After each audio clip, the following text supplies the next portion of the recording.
Jai Hind aspirants, I Ruby Thakur. Welcome you to SSB Crack Exams channel and I'm here with a new topic. So एक recently आपने बहुत ज़्यादा articles पढ़े हुए हैं कि बीजेपी ने इल्ज़ाम लगाया है राहुल गांधी पे and he directly linked him to the George Soros and OCCRP and कहा ये गया है कि ये सब मिलके एक डेंजरस ट्रायंगल बना हुआ है एंड इनका जो मेन एम है कंट्री दैट इज इंडिया की जो ग्रोथ है उसको रोकने के लिए और उनको डिस्टेबलाइज करने के लिए। तो चलिए जानते हैं क्या है ये पूरा का पूरा अपडेट। तो बीजेपी के MP we all know Sambit Patra very renowned face in the media done.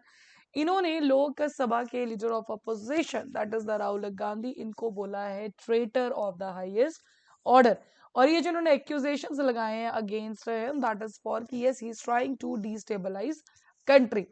तो जहां पे राहुल गांधी जी का नाम लिया गया है साथ ही में हंगेरियन अमेरिकन बिलियनियर फिलंथ्रोपिस्ट भी इनको हम बोलते हैं that is the George Soros. हालांकि ये फिलंथ्रोपिस्ट कैसे बने, पहले इनका लिंक क्या है, ये हम सब इसके बारे में जरूर जानेंगे। तीसरा जो नाम लिया गया है that is the OCCRP that is the organised crime and corruption reporting project. So basically ये आप ये समझ सकते हैं ये एक ऑर्गेनाइजेशन है जिसमें सारे जर्नलिस्ट जो हैं एक प्लेटफॉर्म पे काम करते हैं। So that is particularly for the investigative journalist. तो बीजेपी का कहना यह है कि they are forming the dangerous triangle. अब सबसे पहले बात करते हैं कि ये जो एलिगेशंस आई हैं ये आई क्यों, ऐसा क्या कौन सा बेस है जिसके ऊपर ये बात की गई है। तो earlier this week media part जो कि एक न्यूज़पेपर है वो पब्लिश करता है एक report a painful but necessary investigation और एलिगेशंस लगाए जाते हैं OCCRP के ऊपर कि उन्होंने इंटेंशनली छुपाया है उनका खुद का relationship with the US government and जो करप्शन था, बाकी हर जगह वो करप्शन अनकवर कर रहे हैं सब चीजें, बट US गवर्नमेंट के साथ वो अपना रिलेशनशिप जो भी है उसको क्या कर रहे हैं, उसको छुपा रहे हैं। एंड उनकी वेबसाइट के हिसाब से अगर देखा जाए तो अब ऐसा क्यों किया जा रहा है उसके पीछे भी कुछ ना कुछ रीजन होना चाहिए। तो सोरस जो कि जॉर्ज सोरस की हम जिसके बात करें तो ओपन सोसाइटी फाउंडेशन है and that is one of the 21 major institutional funds. That means जो जॉर्ज सोरस जो है वो जो फंडिंग उनकी जो सोसाइटी है वो फंडिंग देती है OCCRP को।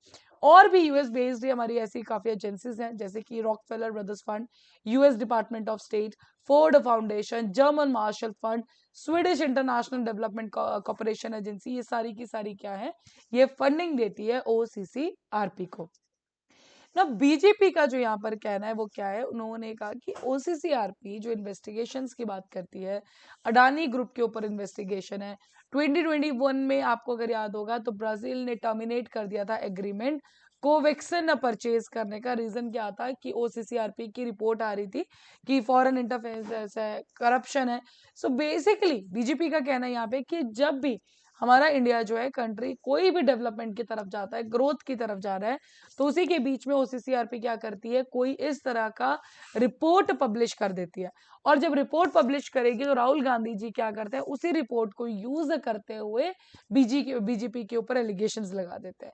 जब बीजेपी के ऊपर एलिगेशन लगेंगे तो यस नो डाउट हमारी आइडेंटिटी जो है, चाहे वो कंट्री की आइडेंटिटी भी है, ताकि ठीक है आज के टाइम में we are living in the globalised world, तो डेवलप करने के लिए ये हमें ऑल कंट्रीज के साथ भी ट्रेड करना होगा।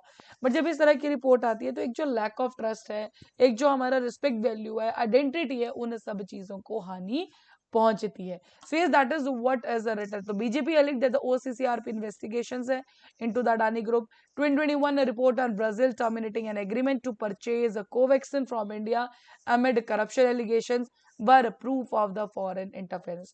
पार्टी ने क्लेम ये किया है कि OCCRP जो है इनको फंडिंग मिलती है सोरस ओन फाउंडेशन से एंड वो राहुल गांधी को डिफेंड करने के लिए कि यस नो ही इज, ये बिल्कुल सही है, ये बिल्कुल अलग ही वे पे चाहिए होता है ना कि एक एक्स्ट्रा एज पे काम करते हो आप किसी को बचाने के लिए।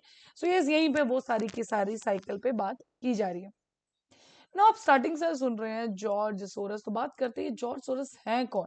So basically is Hungarian American hedge fund manager जो आज के टाइम पे फिलंथ्रोपिस्ट बन चुके हैं। तो ये लंदन चले गए थे 1947 में and as the communist ascent to the power in Hungary. जब हंगरी के अंदर कम्युनिस्ट आ गए तो उसके बाद ये मूव टू द लंदन। उन्होंने अपनी एजुकेशन भी वहां से कंप्लीट किया एंड 1956 में ही एमिग्रेटेड टू द यूएस एंड वहीं पे उन्होंने स्टार्ट किया एनालिस्ट ऑफ यूरोपियन सिक्योरिटीज के साथ एज एन एनालिस्ट उन्होंने काम किया। 1973 में ये लॉन्च करते हैं अपना खुद का एक हेज फंड एंड सक्सेसफुल रहा है वो करेंसी ट्रेड्स के लिए। Is bet against the British pound in 1992 and तब से जो है ये चेहरा और ये जो नाम बहुत ज्यादा कहते हैं सामने आया। डन। सोरस जो है that is considered one of the pioneers of the modern hedge fund industry. So this is a very big name. अगर आप देखोगे तो 1930 के 1930 में इनका जन्म हुआ था। सो आज के बाद 2024 की बात करें so is around 94 years now. Done. He has been engaged as a philanthropist। जब ये सब हो गया हेज फंड इंडस्ट्री हो गया सब now he engaged to the philanthropist activities.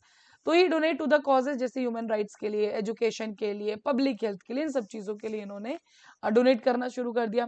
He also help America की जो मेडिकल हमारी जोआना मूवमेंट थी उसके अंदर भी 2000 के अंदर चली थी। Became a vocal backer of legalising same sex marriage. ये सब चीजों के अंदर भी इन्होंने काम किया। ब्लूमबर्ग की एक रिपोर्ट तो सोरस की अगर बात करें नेटवर्थ की दैट इज $6.5 बिलियन December 5 2024 पे अगर हम बात करें। सो फाइनेंशियल मसल जो जॉर्ज सोरस है उनका काफी ज्यादा सपोर्ट है, आप कह सकते हो सबसे स्ट्रॉन्ग सपोर्ट है to the open society foundations जो एक नेटवर्क ऑफ फाउंडेशंस है, पार्टनर्स है, प्रोजेक्ट है। अब तो इस पर्टिकुलर टाइम पे they are functioning in the 100 countries and foundation की अगर बात करें तो उनका एनुअल बजट है कम से कम ओवर $1 बिलियन। ना so we are talking about the open society foundations है। ना बात करें OCCRP ये क्या है। सो जैसे कि मैंने आपको स्टार्टिंग में बताया था कि this is a particularly an international network of investigative journalist. तो जो भी इन्वेस्टिगेटिव जर्नलिस्ट रहते हैं उनका एक आप कह सकते हैं ग्रुप है and this is particular based in Amsterdam. ये mission based non profit news room है जो पार्टनरशिप करता है मीडिया आउटलेट्स के साथ एंड इन्वेस्टिगेटिव रिपोर्ट्स को पब्लिश करता है। ये जो बनाई गई थी organisation that is by the veteran investigative journalist कौन थे, Drew Sullivan and Paul Radu in the 2007। सो बेसिकली आपने देखा होगा अलग अलग तरह की रिपोर्ट्स होती है मीडिया में। So the one of the form investigative journalist reports आपने देखा होगा इंडिया के अंदर पे कभी कभी कुछ ऐसी चीजें पब्लिश होती हैं इंडिया के बारे में पब्लिश होती हैं। डन एंड OCCRP के ऊपर तो अभी यही इल्जाम है कि इंटेंशनली राहुल गांधी को डिफेंड करने के लिए कोई भी डेवलपमेंट का काम जब कंट्री के अंदर होता है तो ये ऐसी रिपोर्ट सामने लेके आते हैं जिससे इंडिया की आइडेंटिटी को क्या होता है हानि पहुंचती है और उसी रिपोर्ट का यूज करके राहुल गांधी जो है अपने आप को डिफेंड या कांग्रेस को जो है ज्यादा वो प्रावधान देते हैं। इनिशियली इसको फंड किया गया था by United Nation Democracy Fund. OCCRP network पहले ओपन हुआ था ऑफिस इनका Sarajevo capital of Bosnia and Herzegovina. उसके बाद काफी सालों बाद OCCRP ग्रोन फ्रॉम पहले स्टार्टिंग में 6 जर्नलिस्ट थे now in the 5 countries only but आज के टाइम पे देखा जाए so we do have the 150 journalist in the 30 countries. So एक global network of journalist establish करने का मेन फोकस था। Easy communication was the focus and information sharing so that global network of corruption crime जो भी है उसे अच्छे से एक्सपोज किया जा सके एंड इट इज नॉट की स्पेसिफिक कुछ countries all over the world ये काम करती हैं। जो ये पर्टिकुलर ग्रुप है ये नॉमिनेट भी हुआ था नोबेल पीस प्राइज के लिए in the year 2023 by the ways university Amsterdam के लिए। Now in the last for sure will be reading about कि सोरस का इंडिया के साथ क्या टाई करता है। तो ओपन सोसाइटी जो सोरस की सोसाइटी है इन्होंने काम किया था इंडिया में शुरू that is in the 1999। Initially ये स्कॉलरशिप्स देते थे स्टूडेंट्स को अपनी स्टडीज और रिसर्च के लिए इंडियन इंस्टीट्यूशंस के अंदर। देन सोरस इकोनॉमिक डेवलपमेंट ये भी एक एक्टिव सोशल इम्पैक्ट इन्वेस्टर है इंडिया को सपोर्ट करते हैं। ये जो फंड है पर्टिकुलर सपोर्ट करता है स्मॉल होल्डर फार्मर्स को, बिजनेसेस को एंड इम्प्रूव करता है हेल्थ केयर को, स्कूलिंग को, फाइनेंशियल सर्विसेज को। सो एज अ फिलैंथरोपिस्ट एक्टिविटीज के लिए ये काम करते हैं। 2008 से अगर देखा जाए आज तक तो ओपन सोसाइटी ने ऑलरेडी इन्वेस्ट करा हुआ है $90 million in startup and early funding projects में। जो इन सब चीजों को मैनेज करता है दैट इज बादा बैंगलोर बेस्ड एज बादा इन्वेस्टमेंट्स बीजेपी मल्टीपल ओकेजन्स में जो है टारगेट करती आई है जॉर्ज सोरोस को, इस पर्टिकुलर फाउंडेशन को एंटी नेशनल फोर्स की तरह। एंड वापस अभी तो बहुत ही ओपन रिपोर्ट पे जो संबित पात्रा है वो भी इसको लेके आए। एस.जे. शंकर जी के इंटरव्यू में भी उन्होंने कहा था कि this is old operated and dangerous. ये फरवरी 2023 की बात है। So ever India major contributor है यूनाइटेड नेशंस फंड के लिए, जो डेमोक्रेसी के लिए काम करता है through civil society organisations. And देखा जाए तो उनमें से काफी ज्यादा जो है उनके काफी क्लोज टाइज है टू द सोरस वर्क। तो ये थी सारी की सारी कहानी रिलेटेड टू कि क्यों बीजेपी ने जो है तीन चीजों, Rahul Gandhi, Soros, George Soros और ओसीसीआरपी के ऊपर से एक दूसरे का यूज करते हुए ओसीसीआरपी को मेन ऑर्गेनाइजेशन रखा है जो कि रिपोर्ट पब्लिश करेगी। फंडिंग इनको मिलती है बाय द जॉर्ज सोरस, और जो राहुल गांधी है उन्हीं का यूज करते हुए यस ही डिपेंड, मतलब ऑफ कोर्स ये जो कंट्री के खिलाफ रिपोर्ट्स एंड ऑल यूज करते हैं ताकि कोई डेवलपमेंट जो हुआ कि उसको रोका जा सके। ये हमारा बीजेपी का कहना है। So that is all for this particular update. Now on screen we do have the courses for SSB interview, हर महीने बैचेस बैठ आप ज्वाइन कर सकते हैं। साथ ही we're having the courses for NDA CDSF CAT, you can enroll। और जब भी आप एनरोल करें उस टाइम पर discount code that is the warrior 10 आप लगाना ना भूलें। जैसे आप इस कोड को यूज करेंगे you will be getting the 10% of on that particular course. So that's all for the day. Thank you so much for watching this video lecture. जय हिंद, जय भारत। अगर आप एक डिफेंस एस्पिरेंट हैं और SSB interview, NDA, CDS, AFCAT जैसे exams के लिए प्रिपेयर कर रहे हैं तो आप एसएसबी क्रैक एग्जाम्स के कोर्स को चेक करना ना भूलें। आप हमारी लर्निंग एप्लीकेशन को गूगल प्ले स्टोर से भी डाउनलोड कर सकते हैं।